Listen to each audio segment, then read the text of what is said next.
Bienvenue sur Africa 24 dans cette nouvelle édition du 12-15 au sommaire de l'actualité. La justice ivoirienne a une fois de plus débouté le Parti démocratique de Côte d'Ivoire. Cette fois-ci, l'affaire oppose Jérôme Guessant au PDCI RDA suite au bureau politique tenu en juin 2018.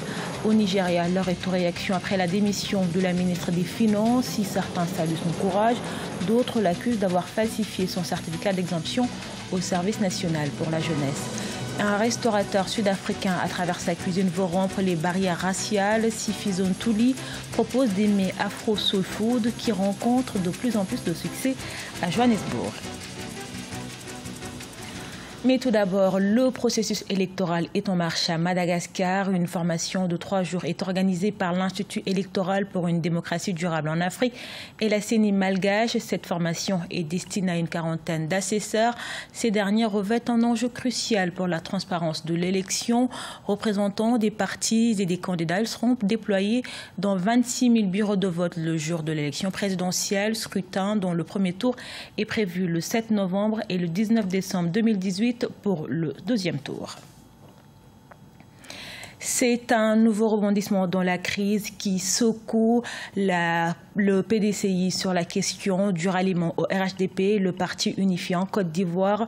Une décision de justice a invalidé ce 19 septembre la décision du bureau politique du parti, décision avalisant le report de l'alliance avec la coalition présidentielle après l'élection présidentielle de 2020 chez Omar Bondaogo. Une fois de plus, le Parti démocratique de Côte d'Ivoire, le PDCI-RDA, est débouté par la justice ivoirienne dans l'affaire qui l'oppose à son membre Nguessan Kofi Jérôme. En effet, le PDCI, lors de son dernier bureau politique, avait reporté son congrès devant décider de son adhésion ou non au parti unifié. Cette décision est contestée devant le juge par Nguessan Kofi Jérôme. Pour avoir engagé cette action, il a été écarté de toutes les activités du PDCI. Là encore, c'est à la justice que Nguessan Kofi Jérôme fait appel. Et une nouvelle décision est rendue ce 19 septembre. Nous rejetons les exceptions d'irrecevabilité tirées de défauts de qualité et de la violation de l'article 69 des statuts du parti, ordonnant la suspension de toutes les décisions prises par le bureau politique du PDCI, telles que résultant du communiqué final. La décision de la justice de suspendre les décisions du bureau politique du 17 juin pose d'ores et déjà la question de la validité de la reconduction d'Henri Konan Bédié à la tête du PDCI. Si une autre procédure n'est pas faite pour suspendre la décision de justice, il va effectivement sans dire que le président Bédié, son mandat ne peut plus être prolongé. Un congrès devra être fait avant 2020 et la reconduction des instances qui avaient été décidées au cours du bureau politique dont les décisions viennent d'être suspendues. La reconduction de ces instances-là n'est plus valable. Du côté du PDCI-RDA, l'on assure être prêt à aller devant les instances internationales telles que la Cour africaine des droits des peuples s'il le faut. Certains louent son courage, d'autres la jugent plus sévèrement. Au Nigeria, la ministre des Finances, Kemi Adeosun, a démissionné de son poste officiellement pour préserver l'intégrité du gouvernement, tandis que d'autres accusent l'ex-ministre d'avoir falsifié son certificat d'exemption au service national pour la jeunesse. Aïssatou Bari. À Lagos, les rumeurs vont bon train et les avis sont partagés depuis la démission de la ministre des Finances du Nigeria, Kemi Adeosun, accusée d'avoir falsifié un document dans le but d'échapper au service national obligatoire. Certains estiment qu'elle doit faire l'objet de poursuites judiciaires. Pour d'autres, il s'agit simplement d'un nouveau cas de discrimination. Désolée, mais j'ai le sentiment que la plupart des réactions que nous recevons sont dues au fait qu'elle soit une femme. C'est une occasion pour les hommes de mettre en cause la capacité des femmes à diriger. Je pense que c'est égoïste de la part des hommes. Le programme de service national pour la jeunesse au Nigeria, instauré au début des années 70, est obligatoire pour les diplômés universitaires de moins de 30 ans. Seules les personnes qui ont servi dans l'armée ou la police pendant plus de 9 mois sont exemptées. Aucun Nigérian ne peut occuper un poste public sans effectuer le service ou présenter un certificat d'exemption.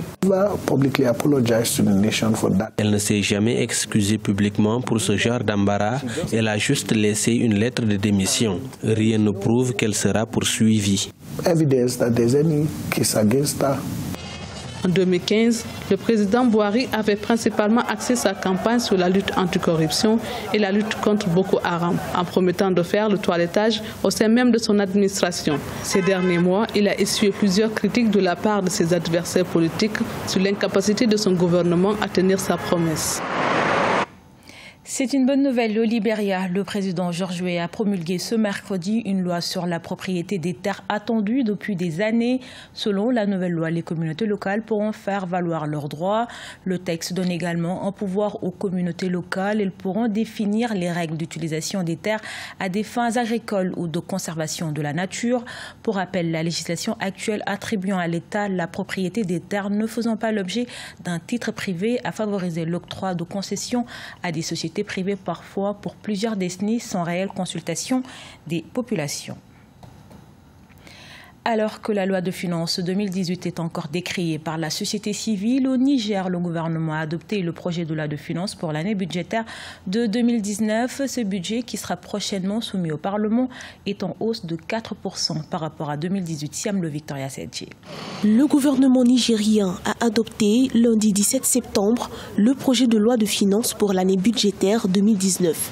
Ce texte, qui sera soumis au Parlement, table sur un budget annuel en recettes et en dépenses équilibré à 2050,76 milliards de francs CFA. L'année dernière, une des faiblesses qui a été constatée, c'est que le gouvernement n'a pas partagé le budget à temps, surtout avec les opérateurs économiques. Et cette année, le fait qu'il y ait un temps un peu suffisant, je pense que va permettre de faire un dialogue entre le gouvernement, le Parlement et aussi les opérateurs économiques et la société civile. Ce projet de loi, exercice 2019, est en hausse de 78,79 milliards de francs CFA par rapport au budget 2018 en cours d'exécution qui était de 1971,96 milliards de francs CFA, soit une hausse de 4% en valeur relative. Le vrai débat se situe sur les garanties que le gouvernement, à travers toute son administration, va donner sur la lutte contre la corruption, la transparence budgétaire, la qualité du dialogue qui va être instauré avec les différentes composantes de la société. L'annonce de ce projet de loi 2019 intervient dans un contexte de tension,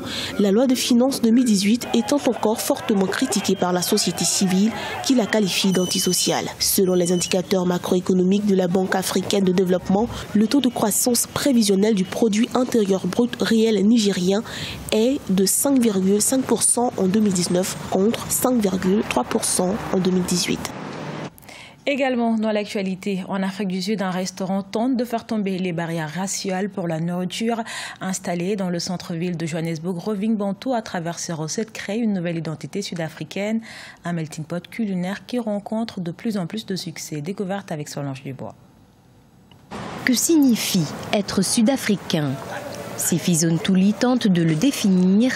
À travers sa cuisine, il cherche à rompre les barrières raciales en innovant et en rendant la nourriture sud-africaine accessible à tous. Nous essayons, à travers la nourriture, la musique, l'art en général, de créer une nouvelle identité sud-africaine. Et je pense personnellement que la cuisine est un bon endroit pour commencer. Le Roving Bantu propose une cuisine afro-soul food qui mélange des plats traditionnels sud-africains tels que des tripes et des têtes de mouton avec des recettes panafricaines comme le poulet épicé jamaïcain, mais aussi des plats végétariens. Un véritable melting pot culinaire qui rencontre de plus en plus de succès. Ce restaurant fait partie des endroits à Johannesburg où les choses commencent à changer.